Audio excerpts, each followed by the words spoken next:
नमस्कार दोस्तों, स्वागत है आप सभी का स्टूडेंट सॉल्यूशन क्लासेस में। और हम पढ़ रहे हैं क्लास 11th और क्लास 11th की पॉलिटिकल साइंस। पॉलिटिकल साइंस में हमने यह बात कर रहे थे कुछ एक फीचर्स अपने कॉन्स्टिट्यूशंस के। चैप्टर है इंडियन कॉन्स्टिट्यूशन एट वर्क। उन फीचर्स का आज समापन करते हैं कि भाई 4 फीचर्स हमने पढ़ लिए थे, आज ये 5वां फीचर है जो कि हमारे कॉन्स्टिट्यूशन का है। उसके ऊपर थोड़ी सी बात आज करते हैं। देखिए, a constitution express the fundamental identity of people. हमारा कॉन्स्टिट्यूशन, हमारा संविधान क्या देता है? हमें एक फंडामेंटल आइडेंटिटी देता है, हमें एक आइडेंटिटी देता है, हमारी पहचान बनाता है। और हमारी ये पहचान जो है, जो कॉन्स्टिट्यूशन द्वारा बनाई जाती है, 3 टाइप की है। हमारी पॉलिटिकल आइडेंटिटी, हमारी मॉरल आइडेंटिटी और नेशनल आइडेंटिटी। इन तीनों को हम यहां पर विस्तार से पढ़ेंगे, इन तीनों के बारे में बातचीत करेंगे। ठीक है। A constitution express the fundamental identity of a people.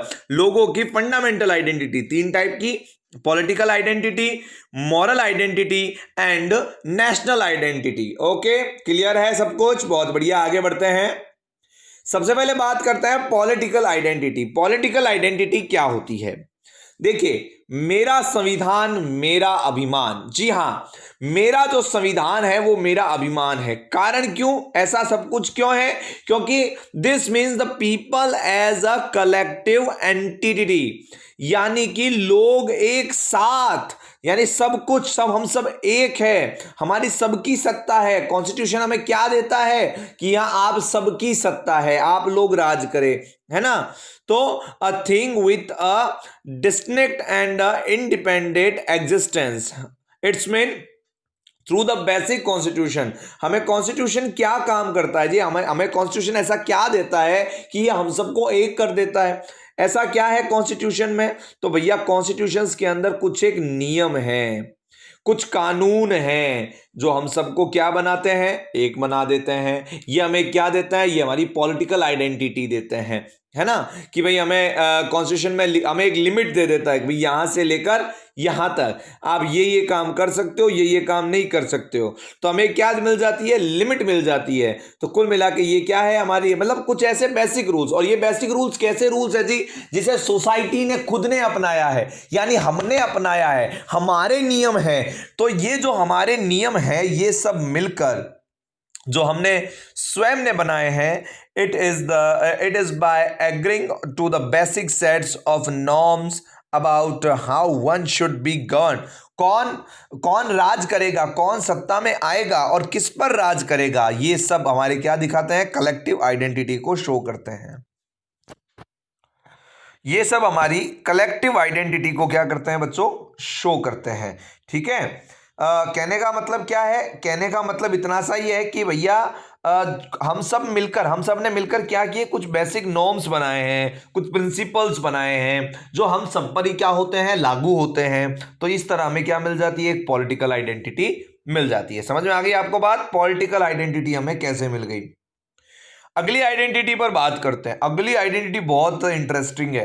अगली आइडेंटिटी है मॉरल आइडेंटिटी। हमारा कॉन्स्टिट्यूशन हमें मॉरल बनाता है। मॉरल वर्ड से आपको याद आ रहे हैं आपके दादा दादी, है ना, दादाजी, दादी जी, मम्मी पापा, आपके बड़े, जो आपको बताते हैं मॉरल की क्या करना चाहिए और क्या नहीं करना चाहिए, है ना। जैसे आपके दादाजी कहते होंगे, भाई हाँ, हमें बड़ों का सम्मान करना चाहिए, खाना खाते समय बात नहीं करनी चाहिए। कई सारी चीजें जो है हमें हमारे पेरेंट्स, हमारे दादा दादी सिखाते हैं। आपको चलो एक मेरी कहानी भी सुनाता हूँ मॉरलिटी की। मैं जब छोटा बच्चा था, बड़ी शरारत करता था। तो बड़ी शरारतें जब मैं किया करता था, तो मैंने भी क्या है, अपने बड़ों की बात एक टाइम नहीं मानी। और जब नहाने के लिए जाया करता था, तो साबुन को जो है नीचे ही रख दिया करता था। और मेरे बड़े, मेरी मम्मी मुझे रोज डांटती थी कि अबे साबुन को ऊपर रख दे। पर ये बात मैंने मानी नहीं, और उसी दिन मैं गिर गया। ओए माँ! बात यह है, moral of the story, is that कि हमेशा मॉरल्स को मानो। आपके बड़े जो आपको बात कहते हैं उससे हमें मानना चाहिए, उससे सीख लेनी चाहिए और उन पे आर्ग्यूमेंट नहीं करते, बड़े लोगों के साथ आर्ग्यूमेंट नहीं करते, उनकी बात को मान लेना चाहिए, है ना, क्योंकि यही हमारे संस्कार है, यही हमारी सब चीजें हैं। तो कॉन्स्टिट्यूशनल नॉर्म्स, इसी तरह कॉन्स्टिट्यूशन में भी क्या है, constitutional norms are overarching and the framework within the which one pursues individuals aspirations goals and freedom, है ना। हमारे गोल्स कैसे हैं, हमारी एस्पिरेशंस क्या क्या है, उस आधार पर हमें क्या करना चाहिए और क्या नहीं करना चाहिए। Defines the fundamental values that we may not trespass, मतलब ऐसी कौन सी चीजें जो हमें नहीं करनी चाहिए, हमारे मॉरल को बिल्ड करता है। ये क्या करता है, हमारे मॉरल को बिल्ड करता है। So the Constitution also gives one moral identity, इसलिए कॉन्स्टिट्यूशन क्या देता है हमें, एक मॉरल आइडेंटिटी देता है। क्या देता है, मॉरल आइडेंटिटी देता है। और ये मॉरल आइडेंटिटी हमें कैसे देता है, फंडामेंटल अपने जो फंडामेंटल राइट्स है, फंडामेंटल ड्यूटीज है, हमें बताया ना, कर्तव्य हमारे क्या क्या है, हमें क्या क्या करना चाहिए, ये हमारे कॉन्स्टिट्यूशन में हमें लिख के दिया है। हमारे डायरेक्टिव प्रिंसिपल, जिसके बारे में मैंने पिछले लेक्चर में बात की थी आपसे, यहां पर हमारे सरकार को तक बताया कि आपको क्या क्या करना चाहिए, क्या क्या नहीं करना चाहिए, ये हमें कॉन्स्टिट्यूशन सिखाता है। इसलिए कॉन्स्टिट्यूशन हमारी मॉरल आइडेंटिटी को भी जीवित रखता है। फिर आता है नेशनल आइडेंटिटी। नेशनल आइडेंटिटी की बात करें अगर हम, तो नेशनल आइडेंटिटी देखो आप बच्चों कि हर देश के जो संविधान है, चाहे इंडिया का है, जापान का है, अमेरिका है, उन सभी के अंदर कुछ सिमिलरिटीज है तो कुछ डाइवर्सिटीज भी है, कुछ सिमिलरिटीज है तो कुछ डाइवर्सिटीज है। ये डाइवर्सिटीज जो है ना, ये इंपॉर्टेंट है। ये डाइवर्सिटीज क्या करती है जी, ये डाइवर्सिटीज अपने को यूनिक बनाती है। जैसे जैसे इंडियन गवर्नमेंट और अमेरिका के गवर्नमेंट, अमेरिका के कॉन्स्टिट्यूशन, इंडियन के कॉन्स्टिट्यूशन में बहुत फर्क है ना। जैसे ही आप देखो अपने यहाँ पर पार्लियामेंट्री सिस्टम है, वहां पर प्रेसिडेंशियल सिस्टम है, वहां प्रेसिडेंट ही सब कुछ होता है। अभी अभी देखो आपने चुनाव और सब कुछ हुए हैं अमेरिका के, है ना।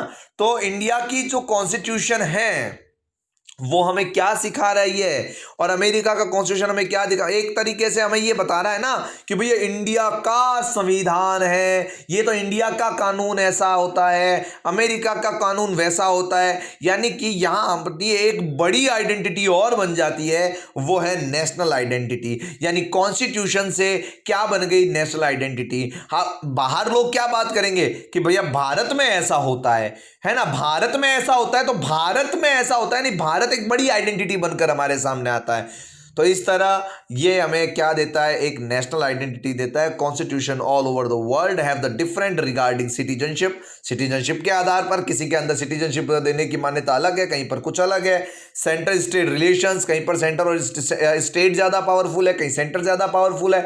कुल मिला के दुनिया भर में जितने भी कॉन्स्टिट्यूशन है उनमें बहुत सारी सिमिलरिटीज है, बहुत सारी डाइवर्सिटीज है। ये डाइवर्सिटीज हमें यूनिक बनाती है और इसी यूनिकनेस में क्या निकल कर आती है, नेशनल आइडेंटिटी निकल कर आती है।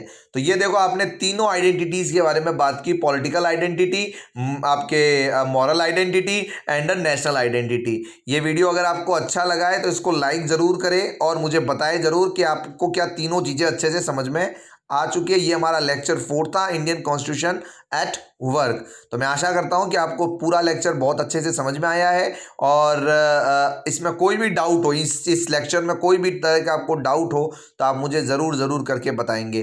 Thank you for watching. देखते रहिए, सीखते रहिए स्टूडेंट सॉल्यूशन क्लासेस के साथ। बहुत बहुत धन्यवाद, बहुत बहुत आभार।